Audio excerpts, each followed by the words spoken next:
So காங்கிரஸினுடைய தொண்டர்கள் நிறைய பேருக்கு வந்து இன்னொரு ஐடியா இருக்குது. அது விஜய் அப்படிங்கும்போது ஒரு மூத்த அரசியல்வாதியா உங்களுடைய பார்வை என்ன? அது ஒர்க் அவுட் ஆகுமா காங்கிரஸ்?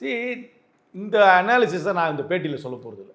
எந்த இதுக்கு நான் இதை அனலைஸ் பண்ணலைன்னு நான் சொல்ல மாட்டேன். டெஃபினட்டாக அனலைஸ் பண்ணியிருக்கேன். நான் அனலைஸ் பண்ணலன்னா நான் யோசிக்காதன்னு அர்த்தம். நான் அனலைஸ் பண்ணியிருக்கேன். ஆனால் இந்த பேட்டியில் எனக்கு நான் சொல்ல தயாராக. நாங்கள் ஒரு அலையன்ஸில் இருக்கோம்.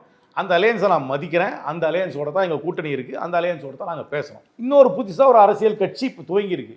இல்லைன்னே சொல்லலை.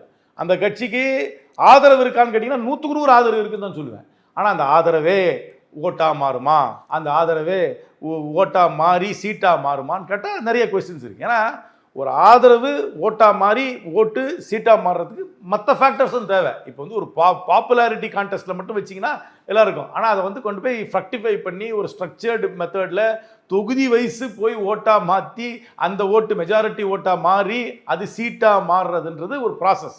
அந்த ப்ராசஸுக்கு கேம்பெயின் வேணும், கேண்டிடேட் வேணும், ஆர்கனைசேஷன் வேணும், ரிசோர்ஸஸ் வேணும், இதெல்லாம் இருக்கும். இதெல்லாம் இல்லாட்டி நீங்கள் கேட்டிங்கன்னா இன்றைக்கி ஒரு காலத்தில் தோனியோட மோர் பாப்புலர் பர்சன் தமிழ்நாட்டில் இருந்திருக்க முடியாது. தோனி எல்லாருக்கும் தெரியும்.